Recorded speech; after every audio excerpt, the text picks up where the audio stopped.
we got the interesting spot here, right? We're kind of after lunch, everyone's kind of in the down thing, but you guys got to stay up until we can serve drinks afterwards. Actually, I think anyone that stays for this presentation should get a free drink. Stays till the end.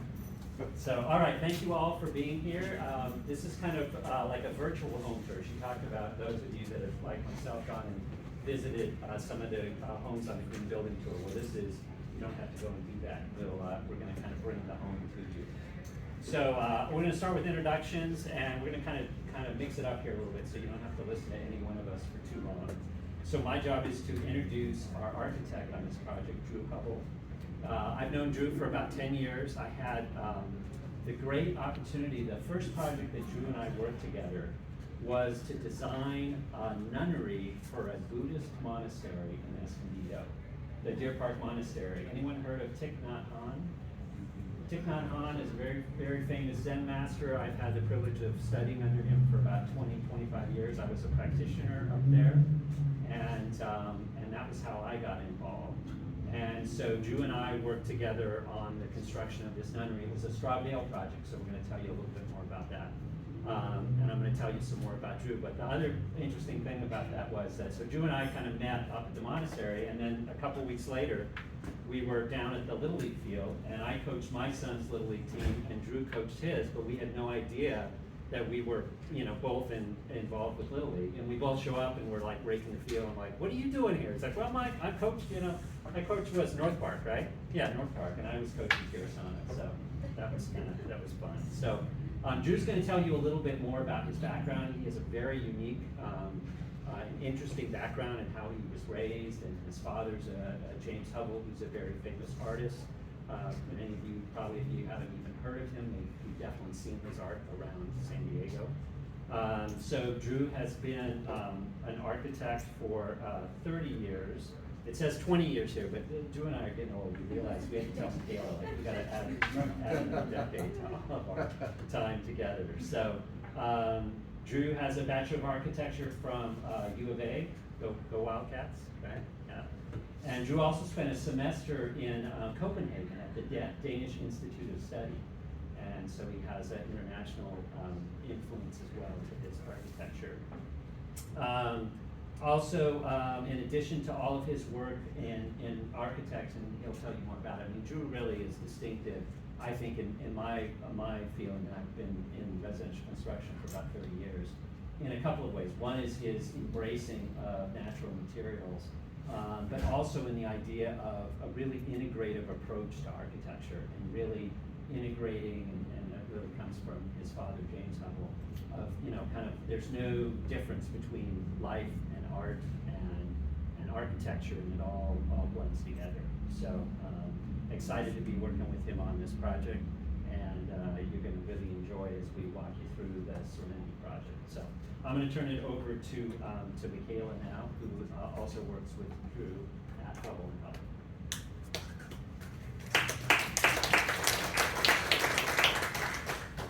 So I'm happy to introduce Earl. So he already gave the backstory of how him and Drew met. Like he said, he's done the project with Drew before. This project that we'll be presenting today is actually the third project that they've done together. And then he'll also be working on a fourth project with Hubbell & Hubbell. He has an MBA from Stanford.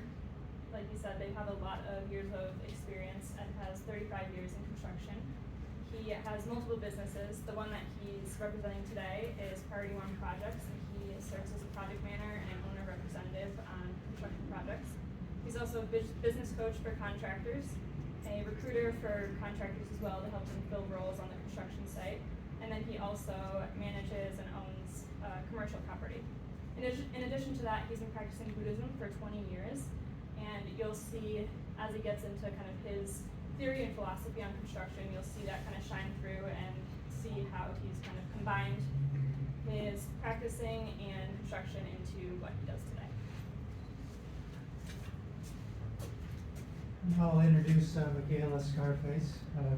She's a young architect working in her office for the last 2 years. She grew up on the East Coast.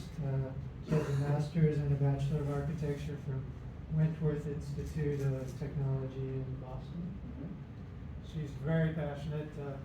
I grew up as Ed mentioned in sustainability and living sort of the green world. And Mykaela is one of the few people that has as passionate or more passionate than I am. She also, one of the things I've learned from her is the idea of reusing.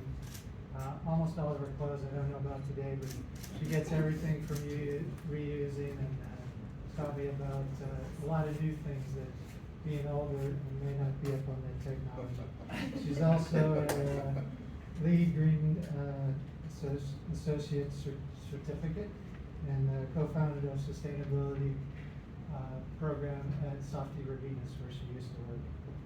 And then we wanted to introduce the owner. We're lucky enough to have her here today, Joy Lynn Blake. She's up in the front row, and she's a visionary. She's owner of the Serenity Project, CEO of Common Good Executive Strategies, a coaching firm. She has 30 years of experience with diverse organizations, and she used to be the head of Palomar College, one of my favorite junior colleges. One of the things that I have learned from Joy is celebrating everybody on the team and everybody on the building site. She will, the landscape guy that's cutting the bush, or the guys, the contractors that are installing the solar, she'll come and take a picture of them and say, you're going to be in the album, and make them feel like they're part of the family. So that's just a wonderful thing to have as part of our team, but from the owner perspective. And then David Murdoch sitting beside her, he was one of the design gurus that started the project with Joy, and so he's had a lot of influence. So at the end, we'll have enough time if you have any questions for an owner from their perspective. I think that would be interesting. So a little bit of my background. This is a picture of me. I'm the grumpy one with the folded arms behind the park. But if you haven't had an opportunity to go up to our property, it's now a foundation. It's up in Julian. It's a magical spot, very organic, free-form structures, all built with sustainable green materials.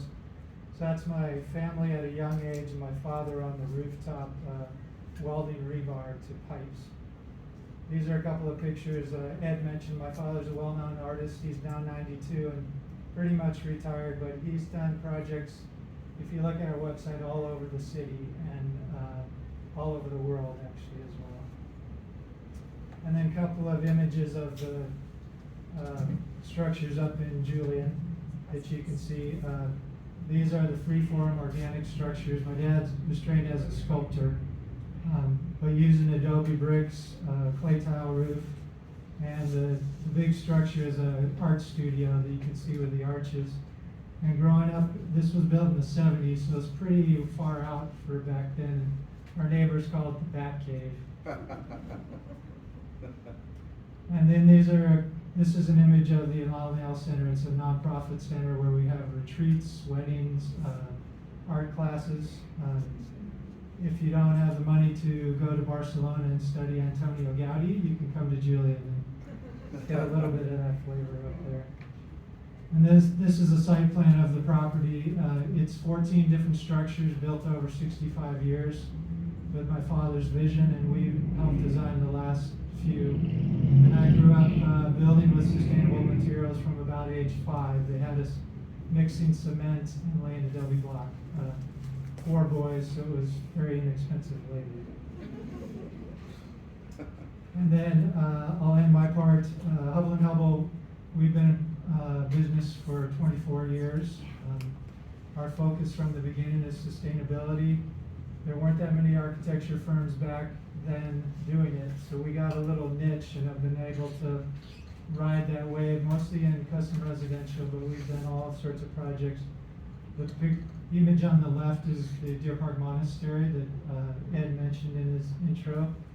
The house on the right is an addition with a green roof out in Elfin Forest. And then the image on the right is an ICCF project. And we have some materials that you can come up, some samples of the materials up front that you can look at after. And then I'll hand off to Mykaela. So,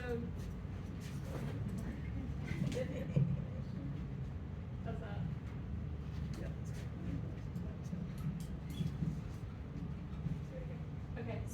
like Drew mentioned, we use a lot of green building materials. I'm sure a lot of you are familiar with green building strategies like natural ventilation, natural daylighting, but today we're going to kind of walk you through the sustainable materials that we use, because I think people will be a little less familiar with those. Ed's going to introduce the first one, and it's straw bale. Like he said, it was used on the Deer Park Monastery. Justin, so we should just get like a, We need a stool. yeah, we need a soapbox for you, okay? So, all right, so I get to talk about straw bale. I had never even heard of straw bale before I got involved in the monastery project up at Deer Park. So the first thing that is for you to know is that it is straw, it's not hay. So if you brought a horse to the house, it's not gonna eat it. So a horse eats hay, and this is straw. So straw is an agricultural byproduct, right? Most of the time, like the straw up at the monastery was rice. And so it was rice straw. So it's an agricultural byproduct, and it's got low embodied energy and carbon sequestering. So I would assume all of you know what carbon sequestering is, right? Including the young people in front, shaking your hands, carbon sequestering. All right, we got that. So another thing that's interesting is people think that, remember the story with the 3 little pigs, and the first one builds it out of straw and it gets blown down? That you would think that straw is either not strong, or why would you build it up in a remote area like the monastery where they have fires? But the fact is that straw is actually very impervious to fire. It's actually higher fire rating than normal stick frame construction. And that's because if you think about the density of the straw and how it's all packed together, it's like a phone book, right? If you get a phone book and set a match to it, it's not gonna burn because there's no oxygen there. So that's the way that straw bale works as well. Also, the acoustic properties of the straw is amazing. When you're in a straw bale space, and Jennifer's shaking her head, Jennifer Phelps was also involved in the project. We got some other people that were involved as well. There's just a peacefulness, a calm kind of quietness that you get in that space that's really, really amazing. And that's another great benefit of straw bale as well. So this is the monastery that we talked about before. This is the nunnery that was constructed. One of the other great things about straw bale is, if you think about it, it's a fairly unsophisticated method of construction, right? And basically just stacking bales of straw. So we did what was kind of like an Amish barn raising. So at the monastery, we invited members of our Sangha, members of our community, to come up for straw bale raising days. And so they just came, and volunteers actually helped us build the straw bale walls. And so not only was it a great community experience, but I was actually just up at Deer Park for a retreat last month. And I had people come up to me and say, yeah, it's so great now when we see the nunnery, because this was my wall. I was building that wall. There's some, ownership to that as well, which is really, really exciting as well. Another great thing about straw bale is the plastering process as well, right? So after the bales of straw had constructed the walls, then you have a natural plaster process that goes along with it. And in the case of the monastery, we actually found local clay there from the monastery and used local native clay that was mixed into the plaster. So the plaster from that is actually part of that structure as well. So there's a whole nother component of what I learned in my approach with construction in building the monastery, and I'm going to talk about that in a little bit. But now I'm going to turn it over to to Mykaela, who's going to talk a little bit more about the building materials that we used for the Serenity Project. I wanted to add one last thing about these straw bale photos. If you see all the way on the right, a lot of owners decide to do this. They kind of frame out part of the straw bale, and we'll put a piece of glass over it. It kind of becomes a piece of art in the home and relates back to where it came from, the whole process of it, the natural part of it, and everything like that. So the next material we want to talk about, and we'll show it in a project that's under construction right now, is called ICCF block. Sometimes it's referred to ICF. Either way, it's insulating composite concrete form. So it is post-consumer styrofoam mixed with cement. And these pieces that you see in the photo are about, probably 4 feet wide. In the next photo, you'll see that, or in the next slide, you'll see that because it's mixed with styrofoam, they're actually pretty lightweight, and one strong person can pick them up, which streamlines construction. They're also high acoustical and high thermal performing. They are very fire resistant. They have a 4-hour fire rating, which means it takes 4 hours to burn through the wall. They're also earthquake resistant and insect resistant. And like I said, there's less layers and steps in the construction because the construction can move faster than typical building blocks and typical wood construction. They're also, the stucco is kind of the finish, so there's not as many layers in the actual assembly of the wall. It kind of just simplifies it, streamlines it, and so you can often save money in the kind of labor and time aspect of construction. The next material is called sandwich panels. So they're a sandwich of foam and a metal mesh on either side. They are prefabricated before they're sent to the site, and then they lay them out on the site. They are then sprayed with concrete on either side, which makes them very, very structurally sound. And because of that, they're fire resistant because of that, they're earthquake resistant, and they're also fire resistant with the plaster finish that typically goes on them. Also, they can be bent and formed into pretty much any shape. You'll see a lot of curves on the next slide. So you're really limitless with this, and it can be used for walls, floors, and roofs. So these are some photos of the Elan Leal Center up in Julian that Drew mentioned earlier. The walls of this were made from the ICF block that I just talked about, and the roofs were made from the foam panel. And this is that same image again with the finished product. Another one of the materials that we use a lot and that works really well with a lot of these building materials is natural plaster. So this is both on the interior and exterior of the building. We have a lot of stucco around here in San Diego, so this kind of aesthetic goes well with the area. But natural plaster is non-toxic. It doesn't include any chemicals. And it also creates a healthier space. It helps kind of release. Well, it has negative ions which help release into the air and help with overall mood and our overall well-being. And it also helps prevent any kind of moisture because it doesn't hold moisture, so you prevent mold. And it's also really, really beautiful and customizable. Kind of brings you back to those natural feelings again. When you place your hand on the wall, you can kind of feel that earthy feel and the coolness of the wall. And then the last material we want to talk about is lime wash. So this is a finish for walls, and it just kind of gives this really unique effect to the wall. Again, it's natural and non-toxic, creates a healthier space, and the options are basically limitless. In this photo, what you're looking at is the yellow kind of color. That's the lime wash. This particular one has a lot of kind of depth and texture to it, but they can be customized and kind of made to your style. Another thing to mention about natural plaster, I didn't want to skip over this, is that they can be used in wet locations too. So you could have, all of the finishes in your house could be plaster or lime wash. They can be used in showers. There's different solutions to kind of avoid those plastic or artificial materials.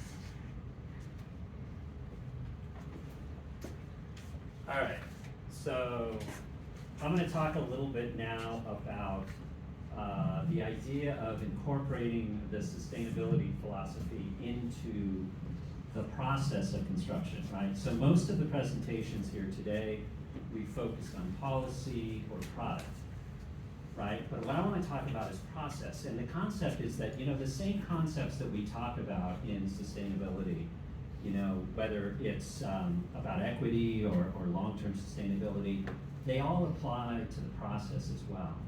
And as I said, I studied under Thich Nhat Hanh, and Thich Nhat Hanh has a concept called interbeing. And it's the idea that we are all connected.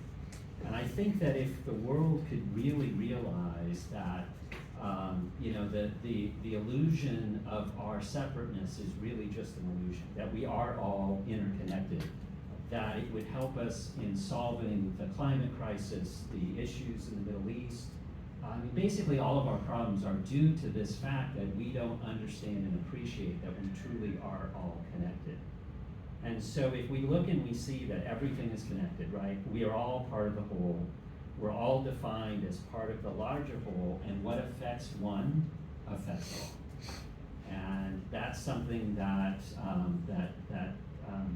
in my studies with Thich Nhat Hanh and my involvement with the Deer Park Monastery really start to get to see that connectedness. And so usually, so I'm a owner's rep, right? I work with usually very wealthy individuals building multi-million-dollar homes. And when I worked at the monastery, instead I'm working with these very humble monastics who are incredibly centered and present and facing the same stresses that happened in a construction process.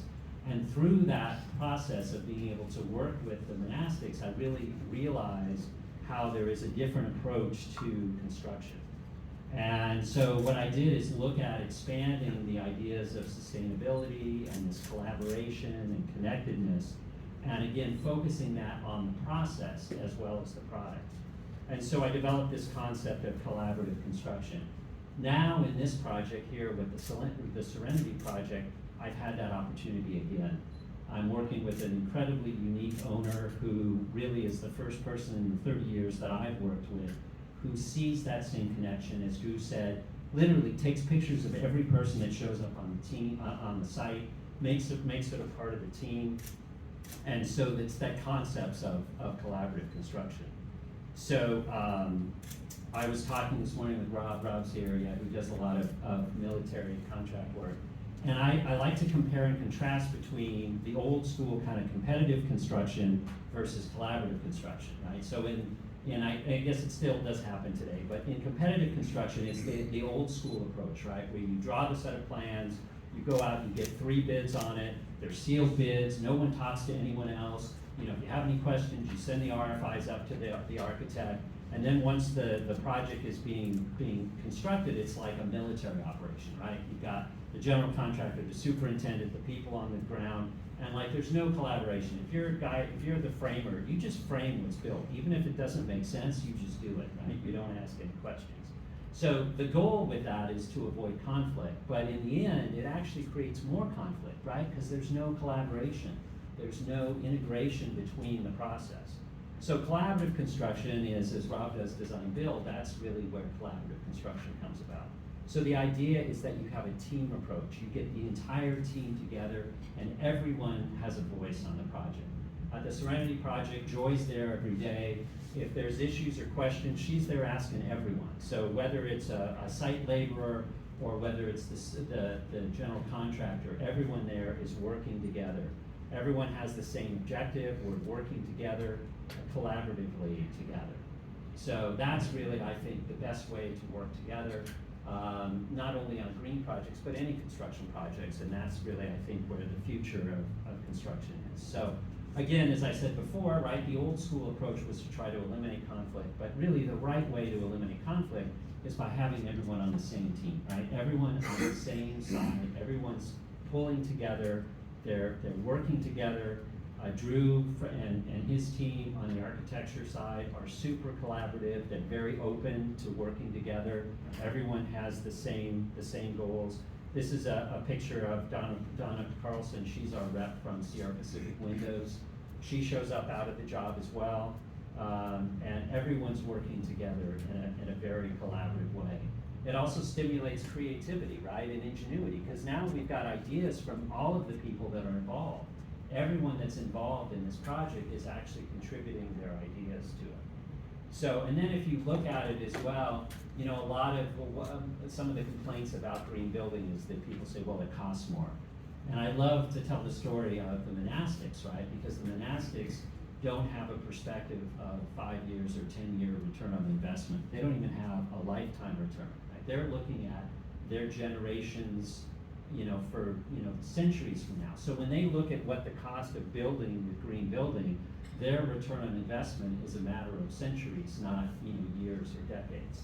And so if you look at it that way, you get a different perspective on the process. Here's another great view of us here. We're in the garage here at the Serenity Project, and Joy is also very generous in she caters our lunches all the time. So that's how she gets us all together, and everyone's there sitting together. which also changes the dynamics as well, right? Suddenly, you're not just there for an hour meeting as well. Geez, Joyce brought all this nice food, well, let's just talk. And a lot of times, we're just talking about lunch, and then just as an indirect outfit of that, we come through and we'll come up with ideas and new approaches that we didn't have before. All right, so let me talk now about our case study. So this is the Serenity Project. This is what the project looked like. I wish I could zoom in a little bit, but you can see, we wanted you to see the snow-capped mountains in the back. But you see all those rocks down there, kind of looks like Stonehenge? That's the building site. So I'll never forget the first day when I met Joy out there, and I show up at this site, and it's basically just a site with these giant, amazing boulders on it. But I'm looking around going like, wow, where's the actual house site? Like, where's the pad gonna go? It doesn't exist. And Drew and his team were incredibly creative, and with the guidance of David and Joy as well, to be able to take a site that most people would think you couldn't even fit a house onto, and be able to incorporate that natural surroundings into the site. And you'll see even now as the house is starting to come together, it really just blends in with its natural surroundings. So we had to remove a lot of those large boulders, but some of them we were able to keep as well and to integrate them in. So Joy's goal for the project was to create a model of a resilient green home. So Joy, we didn't really talk too much about Joy's background, but she used to be the president of Palomar College. She was involved in a lot of large construction projects there, and many of which were green projects, right? And so that's really how Joy got involved in green building. And so she wanted to create a place for her, but it also wanted to be a model for other people, other potential green building enthusiasts to be able to see what is possible.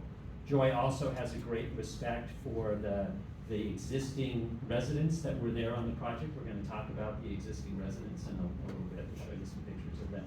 And the indigenous cultures of that region. And so we're really honoring that whole process. And Joy has put together a group of guiding principles for the project, including one of which is respect for each other in the project, and also respect for the surroundings of what we put together. All right, I'm going to turn this over to Drew, and Drew's going to talk some more about the site conditions. So this is an aerial photo. It's in Hidden Meadows, which is just north of Escondido, up in the hills. When you drive up the 15, you saw all the giant boulders up there. A few of the challenges that we had, and we didn't necessarily know when we started, was when the developer developed those lots, they were all on a major use permit, which allows them to develop them, but there's certain regulations. So we had to apply for a minor deviation from those. And part of that was the buildable area on the lot. The county had required them to tell them what part of the site we could build on. And that part of the site, as Ed mentioned, was full of giant boulders. And so there wasn't any flat land available. So we had to be creative and use some of the boulders, remove a few of them, but try to work with the existing terrain. And that was part of Joy's philosophy as well. And growing up in Julian, my parents built all those different structures because they never wanted to cut down a tree or move a manzanita. They could build between the boulders and between the trees, and really respecting the land like the Native Americans before us did. So those were some of the challenges. Building department, we've done enough projects with these unique materials that they accept them as long as we go through the right processes. But it keeps getting harder and harder to get permits. So it did take a while, especially with those minor deviations, to get through the permit process. Just wanted to touch on the survey that we got for the site. So a survey is a 2D drawing that a typical land surveyor does for you. And typically it's enough information to figure out what's on the site and move forward. But in this condition, it was a little bit of a challenge because boulders are more complex than just one line. Some of them are convex or concave in shape, and it was hard to determine the exact heights. So one lesson that we learned from this was the possibility of using what's called a point cloud survey, and that is where they go out and they use kind of 3D scanning technology and take points of the site and then combine it into one data set. And and then you can actually see that in 3D. So we work with Revit, which is a 3D program, and we'd be able to import that point cloud. So just something to think about in the future that could have come in handy for this condition.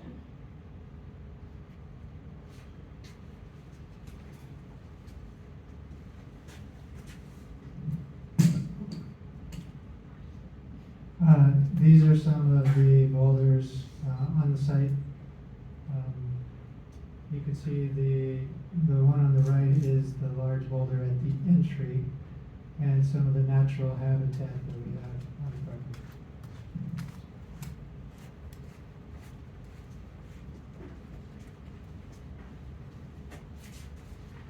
All right, so we talked about the existing residents. You see some of them there on the rocks.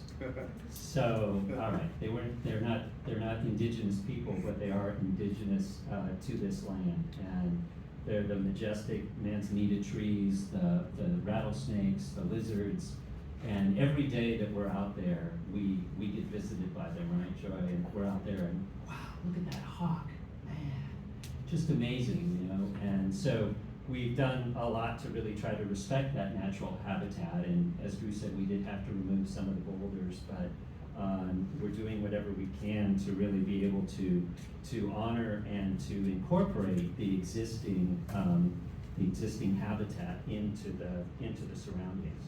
So from a construction standpoint, we also had some site challenges just from an accessibility and a staging area, right? So it was hard enough to try to find a building pad on this property, let alone trying to find a place where we could stage all of the materials that we needed to bring to the site. So you can see there on the left-hand side, that's the perfect block that we use for the ICCF block walls. Comes on these giant pallets. Well, there was no place to put those pallets. We couldn't even get the truck down. This property's at the end of a cul-de-sac. We couldn't even get the truck down there. So we literally had to drop off these pallets down the road and then bring them up to the job site. The other picture on the right-hand side, that's actually the boulder that's incorporated into the project, and the second floor loft sits on top of that boulder. And even though, as Mykaela said, we had kind of ways to be able to try to estimate the height of all the existing conditions, we couldn't really know what the height of that boulder was going to be. And so once we were there, we literally had to, as you can see, we're chopping down the height of that boulder because we had certain height restrictions so that we could build the second floor loft.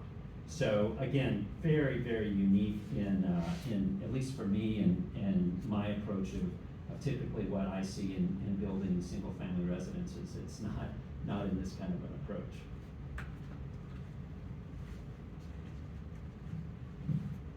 So this is a design overview of the project. We're gonna kind of walk you through some of these elements, but this slide explains the strategies, the materials, and then just some other design elements that we incorporate into the project.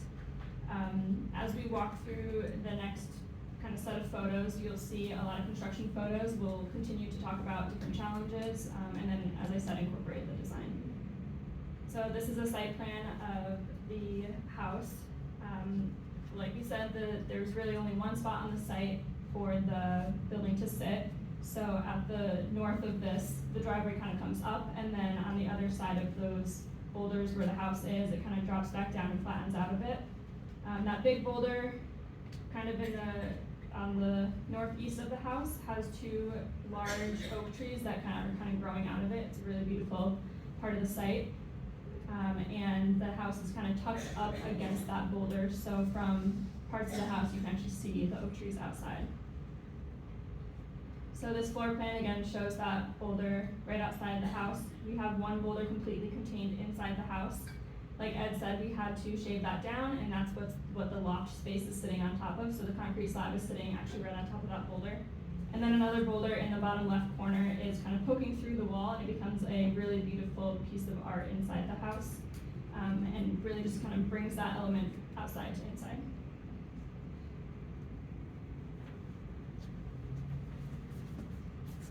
So this is the rendering of the west side of the house, and which has just great views out towards over the hills and out all the way to the ocean.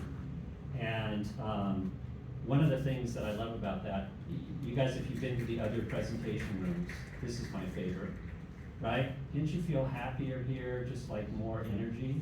It's because of all this natural light, right? This is the only room that has that much natural light. You know, as human beings, we love that. So imagine if you could live in a house like this. Well, imagine how much natural light is coming through this. Literally, the entire west side of the house is just a large glass curtain wall, which was built by Sierra Pacific Windows, so we give a plug to one of the sponsors. So anyway, yeah, so that's the rendering, and you know, so a lot of times architects' renderings don't really look like the final product, but I don't have the final product yet, but this is where we are to date. So it's going to be just as spectacular as the rendering is. The amount of glass that we've got is wonderful from a daylight standpoint, but it also presents some challenges, right, from a heat load standpoint, which Drew's going to talk about in a minute. But again, this is not a standard, what I'm used to, what I call stick frame construction, right, out of basic 2x4s, 4x6 lumbers. And so there's a lot of steel on this as well. And you're going to see here a next couple of views. The ridge beam for this is actually an arched ridge beam because the roof here is a curved roof. So it's called a tri-dimensional roof because it's actually a curved roof. And the material that we use is this right here. So this is the actual panel that goes up for the roof. So it's styrofoam with a metal grate on each side, and then there's concrete that will go on top of it, and then underneath as well. It's almost like we're building a pool, and so we'll have shotcrete that will actually to shoot the concrete up on the underside of the roof as well. Let's see. Do I have any more? Oh no, that's on to your. Okay, so these are some studies that we did throughout the design process. Like Ed said, there's this really large glass curtain wall on the west side, which brings in a lot of heat from the sun, specifically in the afternoon when the sun starts to get low and kind of comes into that space. So one of the challenges we faced was getting this approved through Title 24. So Title 24 are the energy requirements in California. The consultants run their calculations through a program that's typically made for wood or metal construction. So when you bring in some of these other materials, the program's really just not built for that. So unfortunately it doesn't account for things like the foam roof. The consultant doesn't really have a good option to plug into the program for that, so he kind of has to work around the system. And then the thermal mass of both the boulder and the concrete on the roof are really not accounted for in Title 24 calculations, unfortunately. So hopefully there's kind of some evolution in the systems as we move forward with design. So because of that, the Title 24 consultant had to create these other requirements that we had to incorporate into the project. So typically Title 24 addresses things like insulation and glass type. So for this project we had to specify not only low E, which would be kind of the normal glass, but also argon filled. In addition, we had to make sure the exterior pane of the windows are tempered because we're in a high fire zone, not necessarily Title 24 related, but something to point out. And then we also had to incorporate a heat recovery ventilation system, which helps improve the air quality and temperature of the house. And then also they specified a high efficiency heat pump water heater. Some other things that we incorporate into our designs but aren't typically included in a Title 24 report are things like the light shelves that you see on the images on the right here. So those run across the curtain wall and they kind of help just prevent direct light from coming into the space. They bounce light into the space and then create shadows to reduce the amount of heat gain. And then also there will be a trellis on the outside of the house over this patio. Again, that's not typically something that is written into a Title 24 report, but for this project he had to include that in order to get it to pass.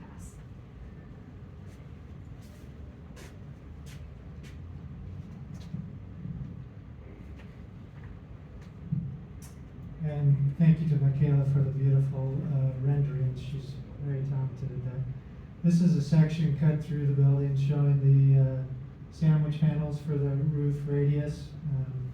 It's going to be a really beautiful, and part of Joy's vision and David's was to have the building fit into the landscape and feel like it was one of the boulders if you're from a distance or if you're one of the animals.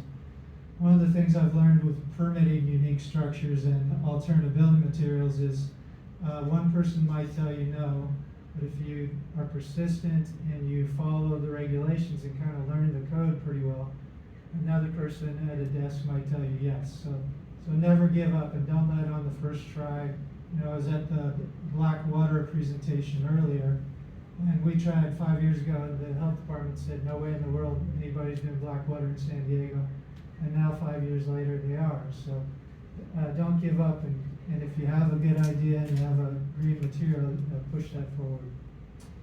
This is an image of, it was actually when we first walked the property, the brush was so thick you couldn't even get up to this point. So this was after a lot of the low brush had been cleared out, but this is an image of the property if you're looking at the entry boulder and the boulder to the left, and we'll show some pictures of that coming up.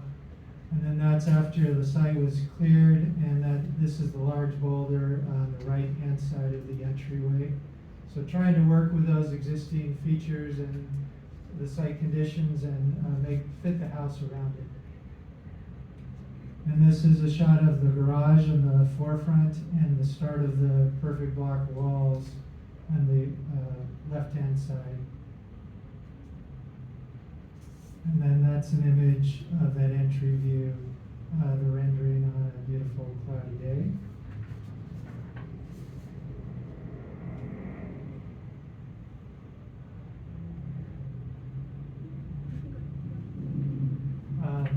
These are a couple of pictures of the construction site after we were able to grade. We had to take out a large boulder that was in the foreground.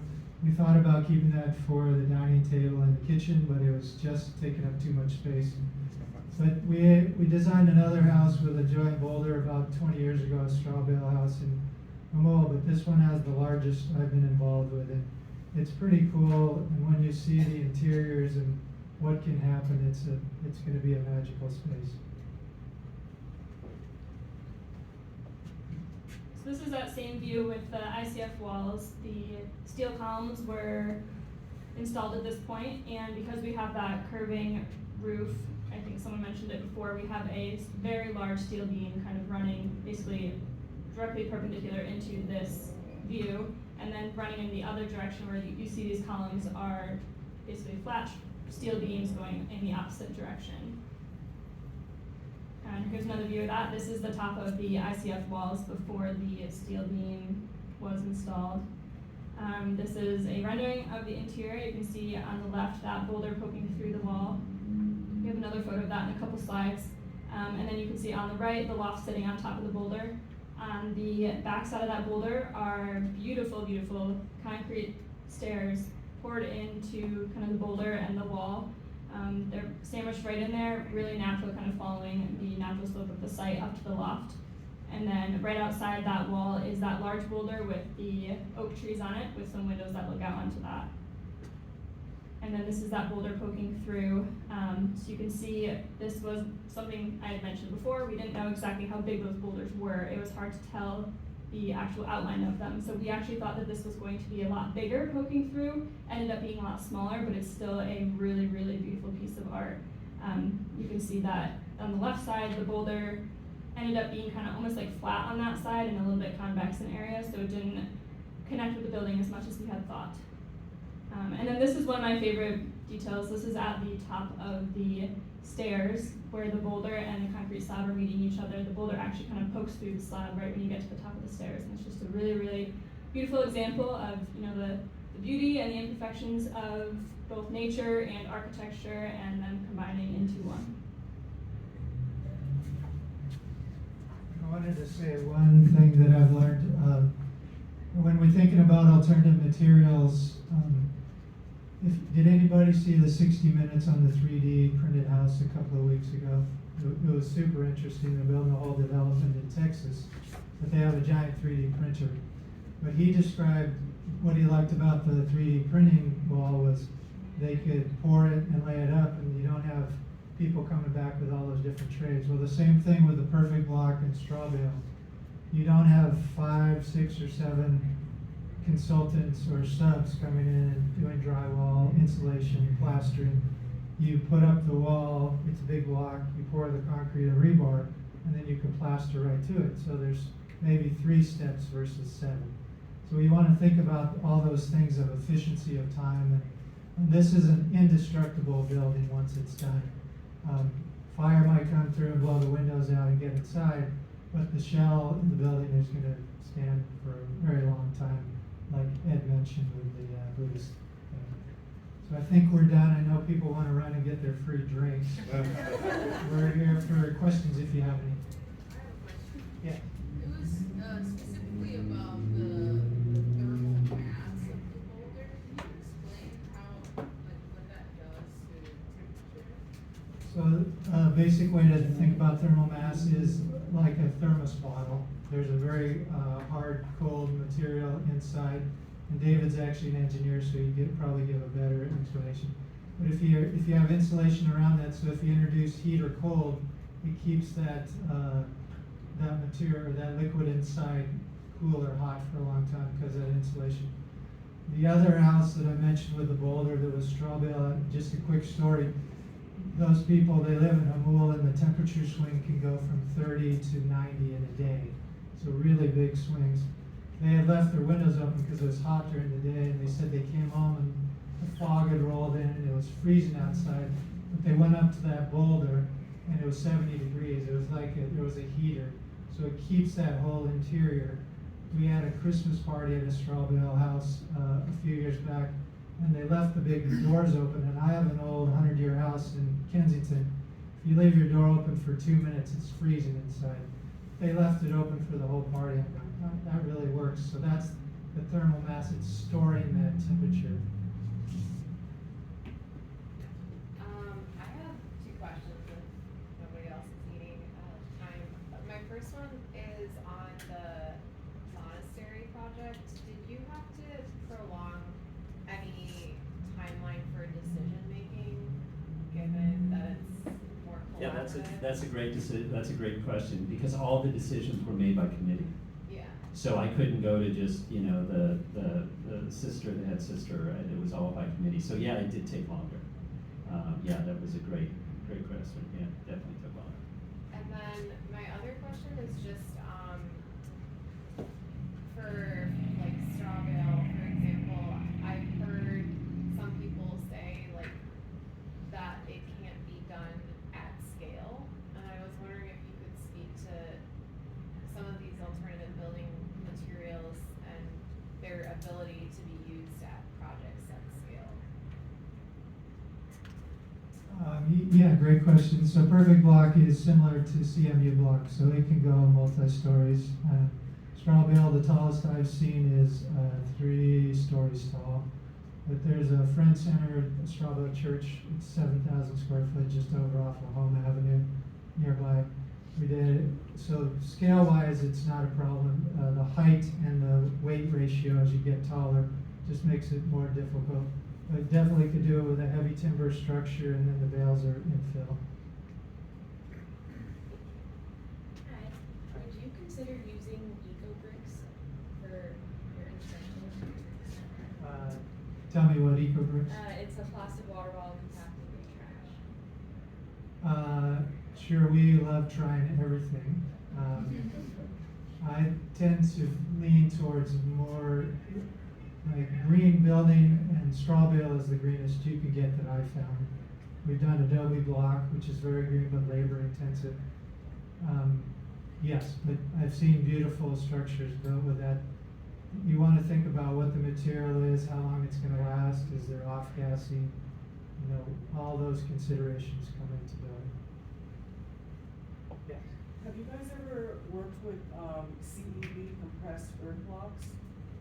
That's when you mix the dirt with a little bit of cement and then you compress it to make a brick.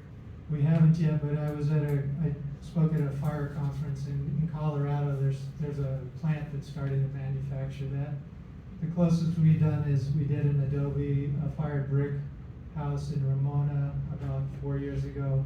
Those are all made in Sakati, so they're all clay bricks fired there and then moved over. Adobe Block is more difficult to use now than it used to be before the codes changed. For the sandwich panels, is there a maximum span on it, or does it get thicker if you need larger spans? The panels come from an inch for that center foam to 5 inches. This is the maximum. This is an R22 thermal value. Some of the spans between those steel beams that you saw were, I think, 22 feet. So it's a pretty good span, depending on what the structure is, and we put intermediate structural members in between. But there's some great videos if you look up 3D panels. They put up a whole warehouse in a day if everything's straight, because the panels just go up. You still have to plaster it and tie it all together, but it's a material that can really build quickly. Chris? Did the Title 24 require solar at all? And then I was wondering, as far as the electrical systems, what did you guys have to do for HVAC and kind of the electrical efficiency of the Serenity project? So we will have solar panels. Drew might be able to help me answer this, but there are solar panels like most homes in San Diego. In terms of electrical, I think a battery was required. I want to say, yeah, a battery for the solar was required. But other than that, I don't think there was anything electrical. Mechanical was the more complex one.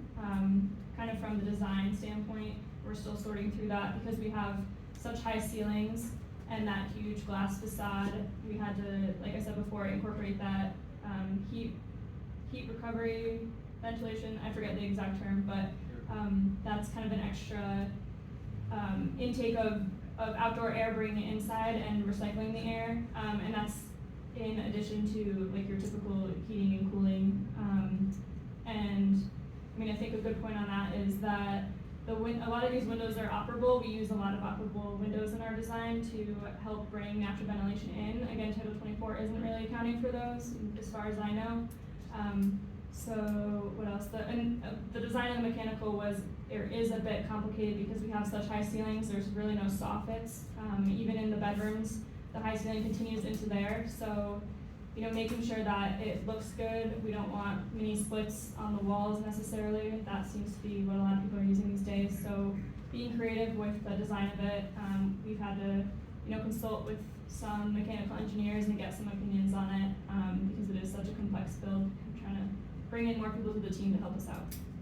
So it's not designed yet, or that the mechanical parts is? It's pretty designed at this point, yeah. Oh, got it.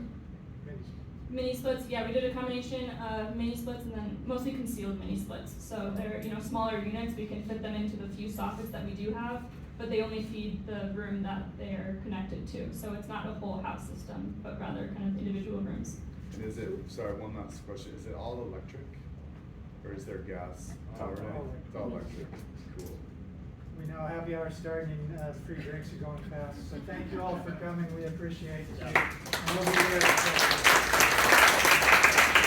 Buy us a free drink and you can ask your question.